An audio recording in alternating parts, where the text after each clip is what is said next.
Colon और IBS के patient के कोलोन में फ़र्क है। नॉर्मल कोलोन आप देखेंगे तो ये तो सिंपल है, सीधी जा रही है और एक एक्सप्रेशन हो रहा है। लेकिन आईबीएस के पेशेंट में डिसेंडिंग कोलोन जैसे एक ज़्यादा इफेक्टेड है। असेंडिंग कोलोन में भी सिग्मोइड कोलोन ज़्यादा इफेक्टेड है। जैसा फोटो में दिखाया हुआ है, कुछ ऐसा हिसाब होता है जैसे किसी ने सिग्मोइड कोलोन को कसकर पकड़ा हुआ है, पकड़ लिया, दबा दिया है इसको। इससे वो आगे मूवमेंट ही नहीं हो पा रही वहाँ की। माने वो एरिया बिल्कुल जाम हो चुका है। ऊपर की फोटो में देखेंगे तो कोलोन में एब्नॉर्मल कॉन्ट्रैक्शन है, जिससे अभी हमने बार-बार पढ़ा कि एब्नॉर्मैलिटी इन गैस्ट्रोइंटेस्टाइनल मोटिलिटी, गैस्ट्रोइंटेस्टाइनल ट्रैक्ट कि जिस जीए ट्रैक्ट में ही दिक्कत आना आईबीएस का कारण बनता है। इसमें हम देखेंगे फोटोज में तो यहाँ पे कॉन्ट्रैक्शन आ रखी है, एब्नॉर्मल कॉन्ट्रैक्शन, इसका नहीं पता कैसे आई है ये। जिसके कारण कॉन्ट्रैक्शन वाला एरिया पूरा ब्लॉक हो जाता है। कहने का मतलब कि लार्ज इंटेस्टाइन बहुत ज्यादा वीक हो चुका होता है। तो पहले का काम है हमारा कॉन्स्टिपेशन को क्लियर करना। फिर जब जब हम उस पर काम करेंगे, लेकिन जब हमारा पेट जाम है तो स्वाभाविक सी बात है हमारा ब्रेन भी स्लो काम करेगा। हर किसी के साथ होता है ये, स्वाभाविक है, हर सबको ही होता है ये।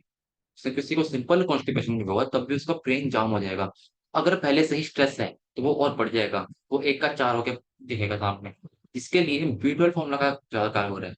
ये हम आपको सिम्टम के साथ साथ उसका ट्रीटमेंट बता रहे हैं, एक आगे बताएंगे, लेकिन सिम्टम जो उसके दिख रहे हैं उसके हिसाब से इसके ट्रीटमेंट हम आपको साझा कर रहे हैं।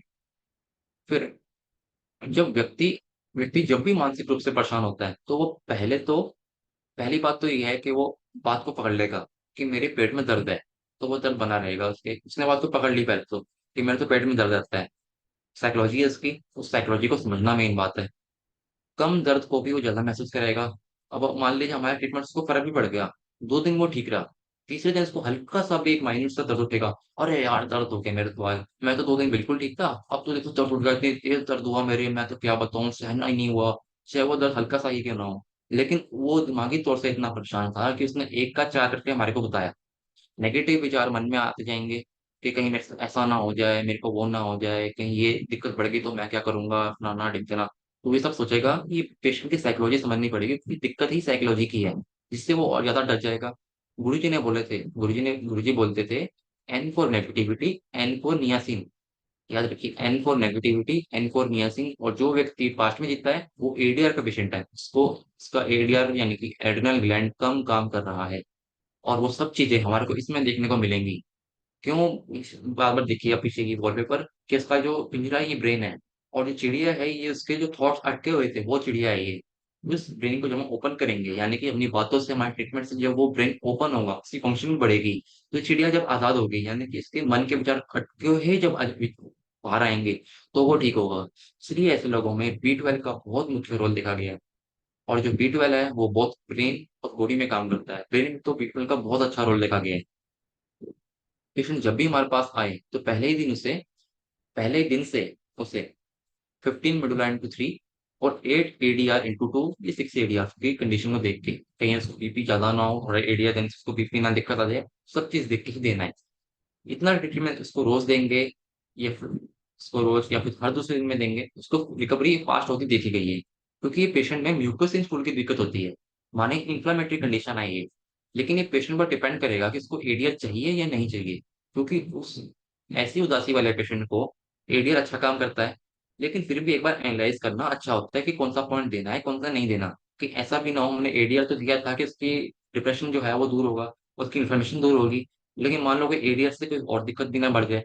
हर पॉइंट को देखकर परख कर ही देना हो। चाहे एक दिन ना दो, 2 दिन ना दो, तीसरे दिन से देना शुरू कर दो, ऐसी कोई दिक्कत नहीं होगी। लेकिन देख कर दो, दिक्कत उसकी बढ़नी नहीं चाहिए। चाहे कम ना हो, कम से कम बढ़े तो ना, उसका हमारे प्रति विश्वास बना रहे।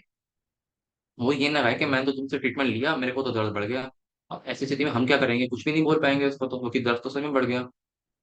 कॉन्स्टिपेशन के लिए सबसे बढ़िया ट्रीटमेंट जो हम हर बार बताते हैं वो है एनएन और माइल्ड न्यूट्रल एजेनॉर्मल। एनएन में चाहे आप स्प्रिंग ब्लॉक कर दीजिए अगर पेशेंट को कोई दिक्कत है। अगर आईबीएस में लूज मोशन बहुत ज्यादा होते हैं तो शुरू में उल्टा नॉर्मल देने से फायदा होगा, जब तक स्थिति अंडर कंट्रोल ना हो जाए। यानी कि जब उसको बहुत ज्यादा ही लूज मोशन लगे हुए हैं तो या तो आपको उसको C N S gas gas भी दे सकते हैं।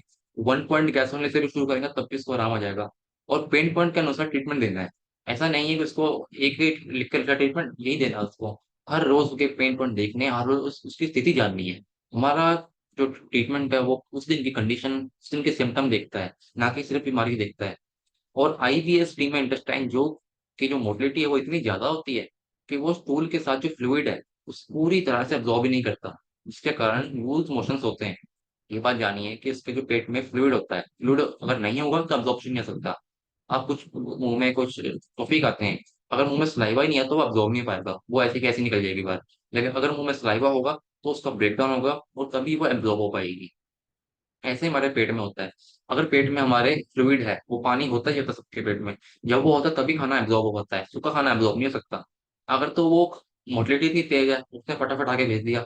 जब मोटिलिटी बिल्कुल स्लो हो जाएगी ऐसे-ऐसे करते-करते, तो वो खाना वो पानी को ज़्यादा एब्ज़ॉर्ब करेगी, वो खाना सूखेगा, वो बाहर आके आपको कॉन्स्टिपेशन देगा।